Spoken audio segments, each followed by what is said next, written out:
Look, I think, in a sense, where you go from is where the report stops. The report stops in its last chapter before the conclusion with teachers and with schools. And in a sense, it does it that way because logically you start with the policy and etc. and going right down to the policy irreducible, which is the school, the classroom. And in a sense, that's why Joel's command makes sense. That's what you need to go to, because at the end of the day, you close that circle. You know, you go from the classroom and then you'll go back up all the other chapters of the report. You'll go back to the curriculum, back to the educators, back to the training, back to the governance, up to the policy. So in that sense, but what I was going to say is perhaps, it struck me, I mean, I think as researchers, the beauty of a report is that you think it's read in one way and then it gets read in every other way depending on who you just invited at that occasion. So it's both a source of enjoyment but equal measures of frustration, I guess, for those who have spent 2.5 years working on it. I'm just going to make 4 main points, I think, as a way of dealing with Eunice's question. I think what the report should have said, and will say in the conclusion, is we use social cohesion as a common sense word, right? It's how we name a negative state of affairs, right? Whether it's a sense of loss or racism or fractures in society, we refer to it as the loss of social cohesion. The second most obvious thing about social cohesion in the common sense, we use it on the left and we use it on the right. The Brexit people in the UK talk about social cohesion as the absence of migration. They talk about socially cohesive societies as that societies in which the Brits, however defined, have total autonomy, cut off from the rest of the world, and no migrants. It's like every other concept. Democracy can be used by both the left and right. And so I guess the first move we make in this report is to engage the debate in terms of reappropriating a concept and a construct. And there are 3 ways we're using this concept. The first way, and I think there was a lot of, in my mind, interrelated, but also if we clarified, we're using the concept as an analytical tool to ask a series of why questions. Why are certain things happening in the way they're occurring in Rwanda and South Africa 23 years today? We're asking a question of what has been done, what have been the effects, and we're asking them at all levels, from policy to classroom pedagogy, from the macro to the micro. It's an analytical tool. It's nothing more than, at that level, an analytical tool. It's a way of entering a debate and understanding a reality and beginning to unpack that reality. But we're also using it in a normative sense. It's a normative concept, and implicit in the report or explicit is a concept of social cohesion as social justice. And that's quite clearly framed. It's normative. But as researchers, you have to play with both the normative and the analytical. And we do have a concept of social cohesion in the report. In other words, we distinguish it from beyond the psychological theories of social cohesion, which stress intergroup contact. Not that those aren't important, they are important, but we're looking at it more. We also are, at this point, looking at the concept as practical. What do you do with it, and what does it imply? Now, in terms of those 3 things, social cohesion is both about the individuals, but it's also about the context and the structures within which individuals work. So at that level, it's both about living together, because that's its obvious common sense, but easily it's about the things that bind us. But it's also understanding the conditions under which this happens or does not happen, right? And about the structures which make this impossible in particular contexts, given particular legacies, given particular histories of conflict, which phrase those bonds. So therefore, to use Joel's term slightly, it's also always in a process of becoming rather than being. Social cohesion, and I'll use your example, like democracy, is not, it's always fought for.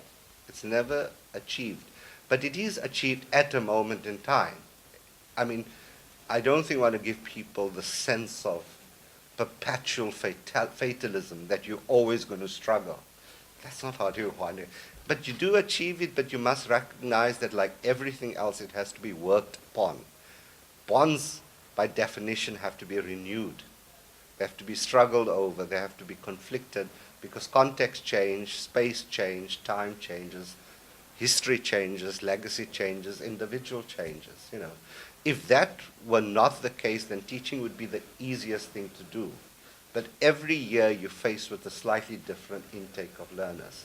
So the act of teaching is an everyday act of activity and discovery, as much as social cohesion.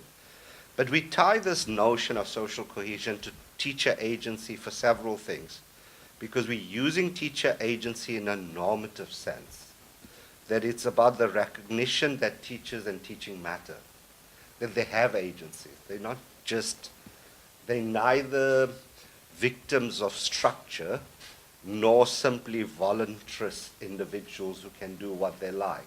We straddle, I guess, the heroism of teachers, that they're superhumans, that they can achieve whatever they like despite the context. On the other hand, we think they do make a difference. There's that place in the middle. We do use teacher agency in another way. It's about the activities and actions of teachers, recognizing that teaching is a value-driven and ethical profession. If you don't talk about your ethics and values, you shouldn't be on teaching. And those are the things that are not given without contestation. That also then hopefully moves us away from the idea that you can have a concept of quality, and I think there's been a binary in this day, that embedded in the notion of quality education must be social cohesion and must be equity.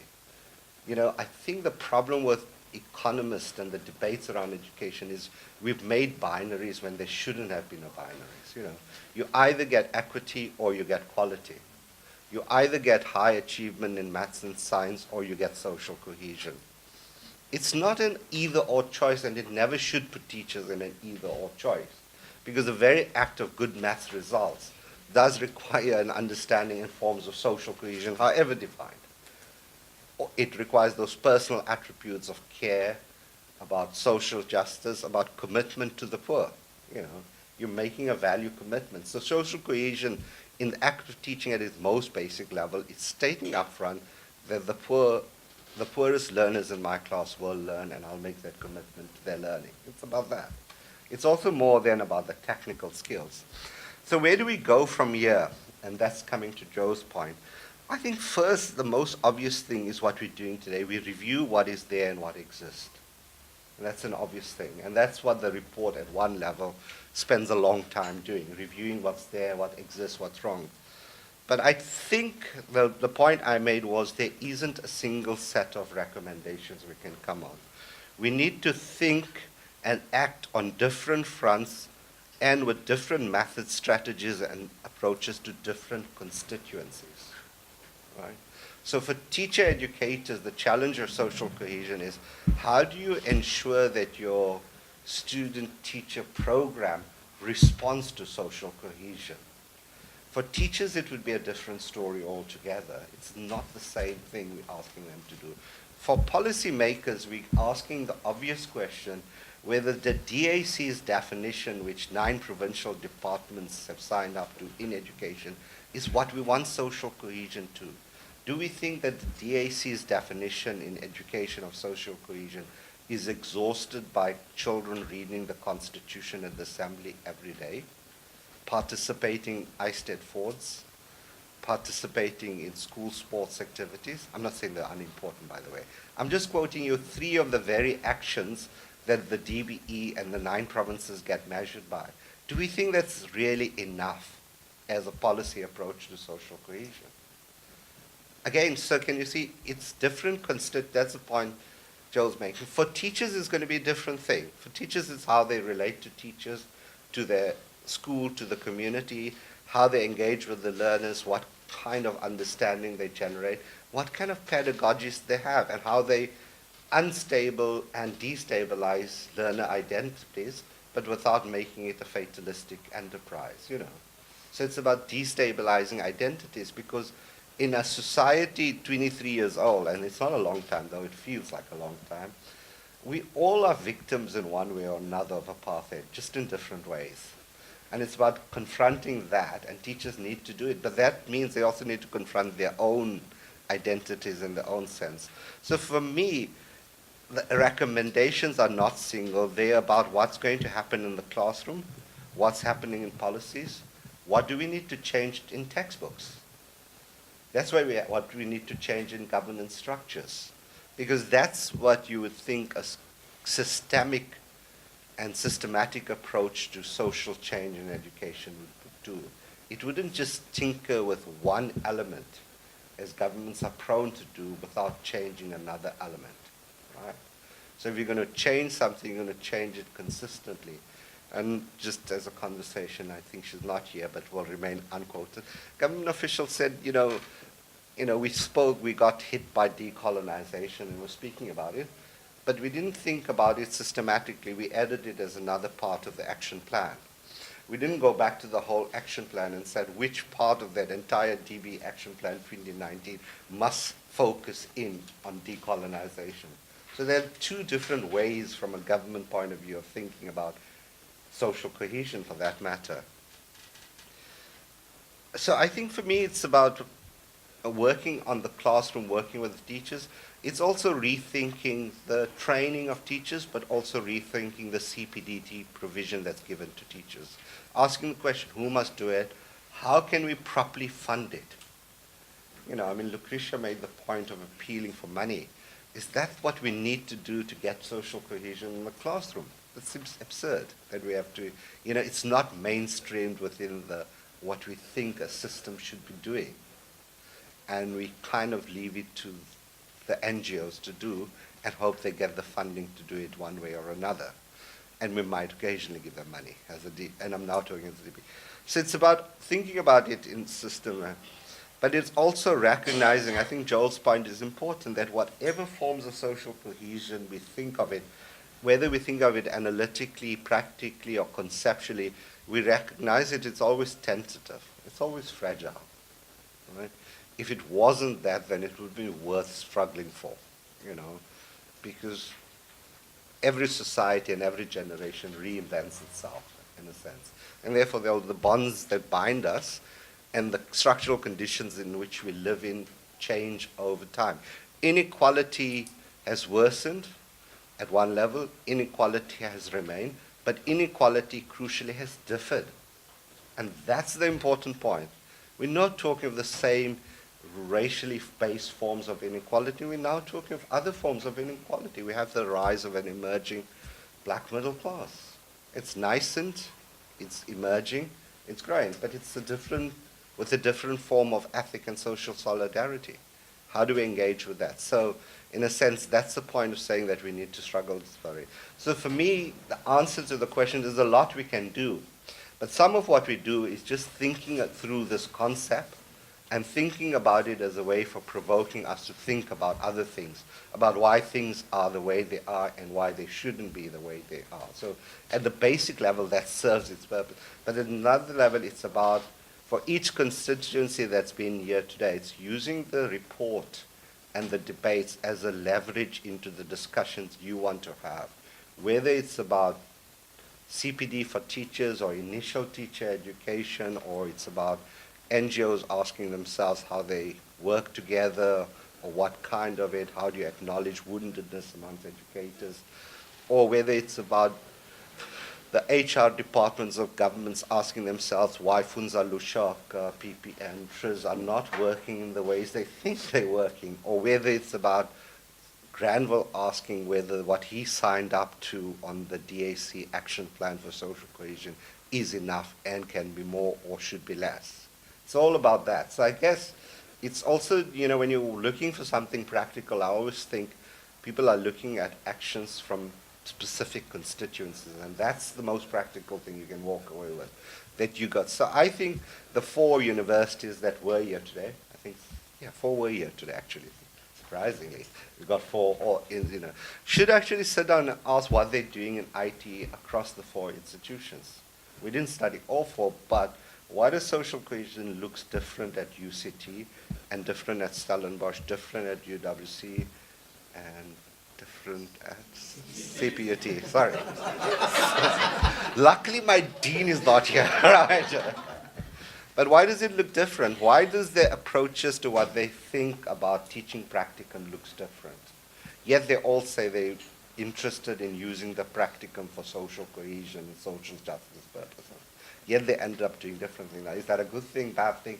They need to engage. They need to talk. They need to put their cards on the table because they actually have very different understandings of even social justice, And so for me, it's those kinds of things. So for me, the synthesis of today would be the kind of stimulation of thought around concepts and asking why questions to the kinds of things that each constituency does very practically. And as a center, we work with different people, but we end up doing more research about it in the end, right? So it's also about getting more research. It's also about knowing what the gaps in our research. The real gap in our research is we really never got far down the road of seeing what a socially cohesive classroom really looks like, as opposed to telling you what it does not look like. Right? We've told you a lot about what it doesn't look like, perhaps, but we never told you what it looks like. And we are challenged as researchers to think about the imaginary of a socially cohesive classroom. So I think I'll stop there in terms of the kind of synthesis. I know Stan probably will come after me to close. But yeah, so that's, I don't know if you want to open for comments or questions. People? It's 10 to quarter to 5. I don't know how long And I think it would be apt actually to end with what Yusuf has just said, because I think it captures exactly what we were trying to do, and I think it captures a lot of the sentiments of the room. So let's end on a high note in a sense. Stan.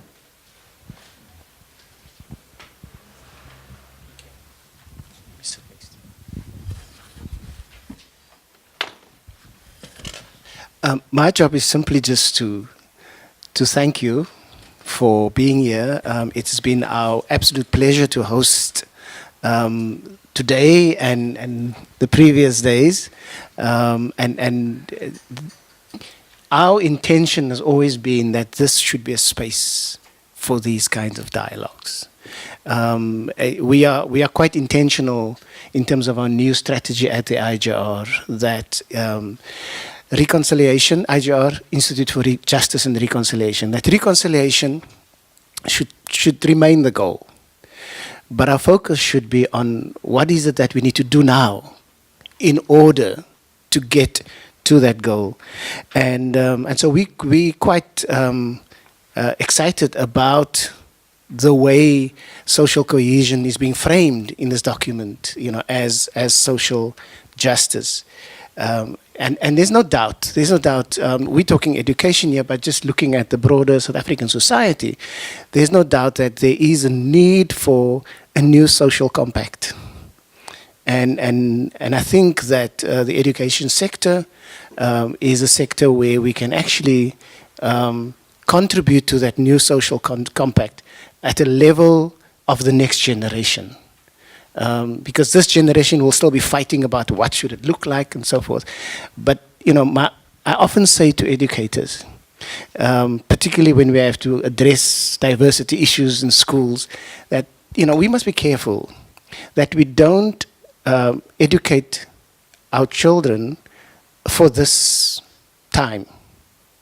They're going to hold it against us in 10, 20 years from now when they realize that what we have taught them has not prepared them for a society that is much more open, that is much more robust. And I think the importance of social cohesion is more than just this nice phrase and this feel good. It also has to do with disruption. And I think this notion of social cohesion does conjure up in some minds this idea of living together and, kumbaya, and if we don't become explicit about the fact that in order to get a socially cohesive society, you will have to disrupt. And so we work on this multi-dimensional aspect of, and we talk about the violence in our society, not just physical violence. And unfortunately, what we often do is we focus on the personal violence and the structural violence that came up again a lot today. But there's a deeper level of violence which we don't always interrogate. And that's where the disruption needs to happen. And that is what I forget his name for a moment, talks about the cultural violence. It's the embedded, deeply rooted ways of doing. And a lot of the pushback we get in education come from people who want to maintain a historical and dominant, even though it's not in terms of numbers, but in terms of the power that they hold, they want to maintain that. And those are the things that need to be disrupted in order to get social cohesion. We shouldn't be surprised that at schools where dominant cultures of the past still exist, that you have these disruptions. It will happen. And we don't prepare ourselves, we don't always think about how do we allow these disruptions. But it's, and I made the point earlier on that, if we start reimagining, because I think social cohesion should also be about reimagining.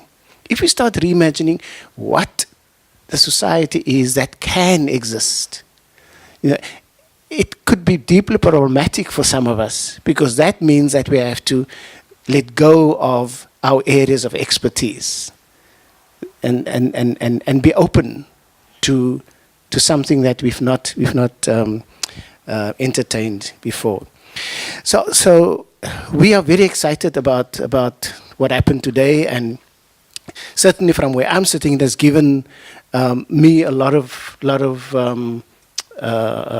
positive things that we can take up. But it's also been an affirmation and a confirmation of the fact that social cohesion is an important thing, but it is not what's going to happen when I speak to somebody in the classroom. It's at the end of a process, and it is that process towards social cohesion, I think, that is important. And let me just make one more point. My colleagues will know that I love the idea of stories, because we use stories at IJR as a powerful tool. Because once I know somebody's story, the enemy image start dissipating. And we have used it, post-xenophobic crisis in 2008, because what stories do is that they humanize the teller, the storyteller, in the eyes of the listener. And those of you who are familiar with Benjamin Zander's work might know the story, but I think it's a fascinating story, and so I'll tell it to you in closing to send you out on a fuzzy note. So it's a story of a monk and a rabbi who both had abbeys. I don't know what you call a Jewish school or monastery. They both had monasteries, but it was on different sides of a forest. It was a beautiful forest where people would come to picnic, and so on the one end of the forest you would have the monastery, Christian monastery, and the other side you would have the Jewish monastery. And one day the monk decided to go and visit the rabbi. And they had a lovely conversation, and inevitably they started talking about the problems they had. The fact that they're both dying institutions, the young people are not joining, and they ended up crying on each other's shoulders. And and just before the monk left, he said, "Look, man, you got to give me something to take to my colleagues. Is there anything that I can take to my colleagues?" And the rabbi said, "Well, the only thing I can tell you is that the Messiah is one of you."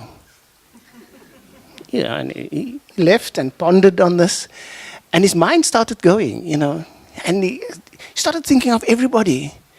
maybe Brother Enver could be the Messiah because, he has this character trait. Maybe, this one, maybe that one. And he went through everybody and they all became potential messiahs. And then he thought, but what if it's me? And he shared this with his colleagues and they went through the same process. And long story short is that suddenly things changed that monastery. And people who picnicked in the forest realized that it's a different vibe here. And a young man asked if he could join because he just loves what's going on here. And another joined, and soon they became a wonderful, bustling community again. And it was simply because they started seeing each other differently. They saw the other as a potential Messiah. But also, so they treated that person as a potential Messiah. But they then started acting as if they could be potential messiahs. And I love the story simply because it has all these possibilities of what could happen if we see each other differently, but also if we start acting differently. Because it's not just about, wanting social cohesion from you, but it's also about my role in social cohesion. So thank you very much for being here, and thank you for being the bitter enders. Travel safely. And thank you again to Yusuf and your team for a wonderful day. Thank you, Stan. I think the idea was to end off on that fuzzy note. I'm going to have to do some formal things though, so apologize for doing some formalizations. I want to first thank Stan and IJR for hosting us today, not only for today, but for most of the week. It's been a truly wonderful experience just being here and being held in such high esteem. Thank you, Stan. Thank you for opening up your doors, and I'm sorry about your carpet that we dirtied. I think I want to, because we're ending the project, I'd also like to thank a few people. I think we need to start off, it's a 2.5-year project, so I'd like to start off and actually name people. I'd like to start with our administrators that do wonderful work in our center, that add value in all sorts of ways, simply by making things possible. Bashira, Fakhria, Kolisa when she was there with us. They make things possible, and over 2.5 years, you need those kinds of very stable people that help the field work happen, help Yunus get to the Eastern Cape, help him get a 4x4 to drive into deep rural Eastern Cape. You need people like that. So I want to thank our administrators. I'd like to thank our team. I'd like to start with naming Lorna. Lorna that's been the project administrator or project leader for 2 years, holding all the different parts of the project together, positioning us in various ways. Marcina for coming in this year and assisting her. I'd like to thank Zahra for leading us initially in how we conceptualized the project and then adding writing to that. I'd like to thank Yunus for holding the writing together through 1.5 years when he joined us, for leading us in not in only how we thought about what we were writing, but how we held it together in one piece. I'd like to thank the different members of our team, Karen, Tom, Joyce, other members like Jackie, Akiko, who am I missing? Natasha. I'd like to thank Widad that also is a student that worked with us. Is she here? Oh. I did say Zahra. I would never forget Zahra. I'd like to, and the thing about the project that I want to highlight is that all our masters and doctoral students are busy on their different theses around the project. So the project will live on in their work, and hopefully they will take these ideas into future work. So there is a form of embeddedness that has happened already in academically. I'd like to thank Eugene and his team, Ali, Bartholomew, Jane, Jolly. It's been such a wonderful experience working with a fellow country and engaging with how they experience social cohesion and peace peace building and conflict in a sense, and how we move out of those conflicts. With Eugene, we've worked over 2 years, Eugene. You've been here so many times, other members of teams. We've become friends. We've gone to Rwanda as well. Tom has spent time in Rwanda. And so it's been a wonderful interaction and exchange of ideas. I'd like to thank our team at Sussex, Mario, Jane, Mario, Noreen, Angeline, Bergo. But most of all, I'd like to thank Yusuf as our principal investigator. Without Yusuf, this project was not going to happen. Yusuf not only added weight in terms of how we thought about the project, he added weight in terms of getting the kind of money that we needed to do the project. It's an enormously prestigious award to get an ESRC grant. And Yusuf not only got the grant, but he included us. So we want to thank Yusuf, not only for getting the money, but for leading us in thinking about these very crucial issues. I must say the way you ended off earlier on, in terms of just taking us through the last part of how we conceptualize social cohesion, I'm sure every one of us sat here and I said, that's what we did. Because it finalized in our own heads what we had just done over 2 years. So thank you very much, Yusuf. I think I've covered everyone. Can I just add? Sorry, I think I want to add thanking you to start with Azim. But crucially from our side, and thanks Azim, he's led it for 2.5 years and suffered all the vagaries of getting a report done on time. But I think for us it's a starting, but it's also a good way to mark a long phase. But we've got to thank our critical reference group in particular, who's been with us. Kate, Stanley, Granville. We'd like to thank the good collaboration we have with the DBE and department generally. It's enriched our work a lot more than we think. I'd also like to thank Joel Samoff, who's always been there, who are always roping, even at the last minute, even if he gets the agenda as he's flying out of the US, and he comes and he certainly challenges us to think more. But crucially from my side, I'd like to thank IGR, but Lucretia in particular, who've been like our anchor point and all the back room. I know how much hard work behind the scenes, and Lorna from my side. Lorna's managed to pull this together, even having to wait for the printing and for a call that released the reports so that you can look at it. But crucially from my side, thank you all. I mean, I think some of you have been with us on and off longer, some of you have come on new, so hopefully we've made good contacts and relationships for a dialogue that we think is important and continued. So I'd like to thank you all for coming, and then for Stan for co-hosting this with us. It's been a pleasure co-hosting it with IGR, and we hope we see many more of these to come. So thank you. Sorry. Yeah, one last point. I think I wanted to start with this and I forgot. I asked myself, what am I forgetting?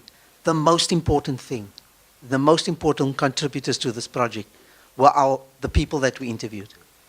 The schools that gave us access, the welcoming that they gave us, policymakers freeing up time to listen to us, ITE programs that allowed us to look at what they were doing.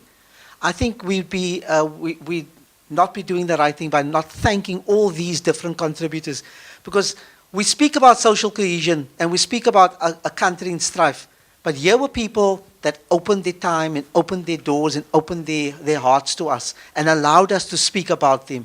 So we in a formal way, we'd like to thank them all.